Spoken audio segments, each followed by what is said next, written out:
بھٹو صاحب کے آخری ایام پاکستان کے سابق وزیر اعظم کی جیل میں سیکیورٹی پر مامور کرنل رفیع الدین کی تہلکہ خیز یادداشتوں کے حوالے سے یہ 33ویں ویڈیو ہے۔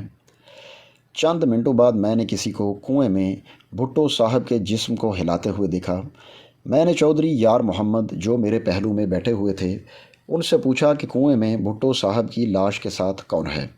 ان کی بجائے مجھے آئی جی پریزن نے بتایا کہ وہ تارا مسیح ہے اور ہاتھوں اور ٹانگوں کو سیدھا کر رہا ہے تاکہ تشنج کی وجہ سے ان کا جسم ٹیڑھا نہ ہو جائے۔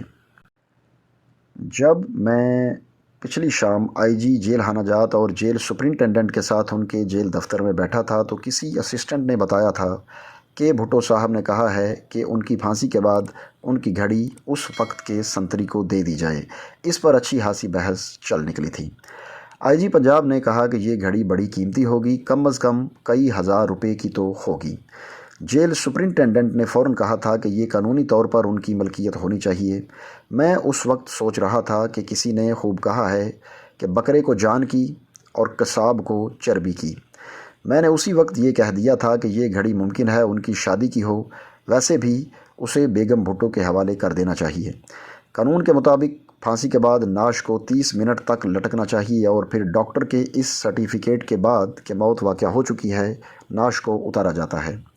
مجھے اچانک خیال آیا کہ بھٹو صاحب کی گھڑی اور ان کی انگلی پر انگشتری اتار لینی چاہیے۔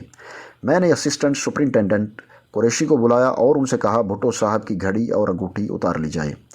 وہ بھٹو صاحب کی گھڑی تو اتار کر لے آئے مگر کہنے لگے کہ ان کے ہاتھ پر انگشتری نہیں ہے۔ بھٹو صاحب جب بھی بیٹھ کر میرے سامنے گپ شپ لگایا کرتے تھے تو عموماً وہ اپنی انگشتری کے ساتھ کھیلتے رہتے تھے، یعنی اسے اپنی انگلی کے ارد گرد پھیرتے رہتے تھے۔ میں نے مسٹر قریشی کو بتایا کہ میں نے آج ہی ان کی انگلی پر انگوٹھی کو دیکھا تھا۔ آئی جی پریزن نے مسٹر قریشی کو بلایا اور کہا کہ جا کر تارا مسیح کی تلاشی لے۔ تھوڑی دیر بعد مسٹر قریشی بھٹو صاحب کی انگشتری لے کر آ گئے اور بتایا کہ یہ تارا مسیح کی جیب سے نکلی ہے۔ میں نے جیل سپرنٹینڈنٹ سے کہا کہ یہ دونوں چیزیں اپنے پاس رکھیں اور بعد ازاں بیگم بھٹو صاحبہ کے حوالے کر دیں۔ کافی دنوں بعد جب میری ان سے ملاقات ہوئی تو انہوں نے مجھے باتوں باتوں میں بتایا تھا کہ بھٹو صاحب کا تمام سامان بمے ان کی گھڑی اور انگشتری بھٹو بیگمات کے حوالے کر دیا گیا تھا۔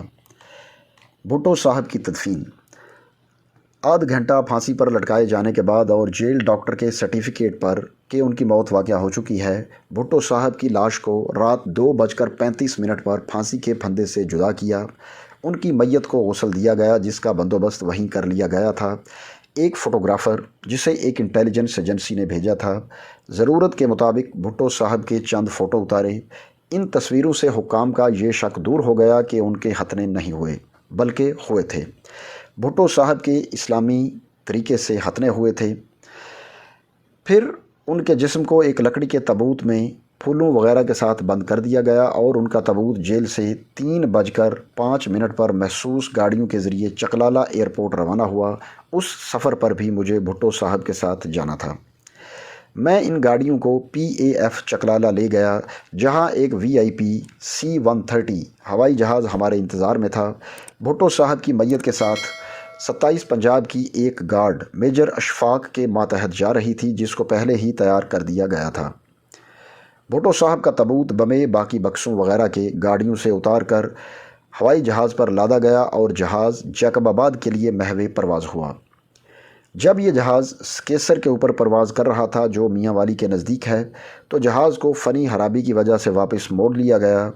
چونکہ میں ہر چیز کا انچارج تھا اس لیے جہاز کے عملے کا ایک افسر کاکپٹ سے اتر کر میرے پاس آیا اور مجھے بتایا کہ جہاز میں فنی خرابی کی وجہ سے ہم واپس راولپنڈی جا رہے ہیں اور وہاں سے دوسرا جہاز آپ کو جیکب آباد لے جائے گا۔ میں نے اندازہ لگاتے ہوئے ان سے پوچھا کہ کیا جہاز کے انجنوں میں سے کسی انجن وغیرہ میں چنگاری وغیرہ تو نہیں اٹھی؟ وہ صاحب حیران ہوئے اور مجھ سے پوچھا کہ آپ کو اس کا علم کیسے ہوا؟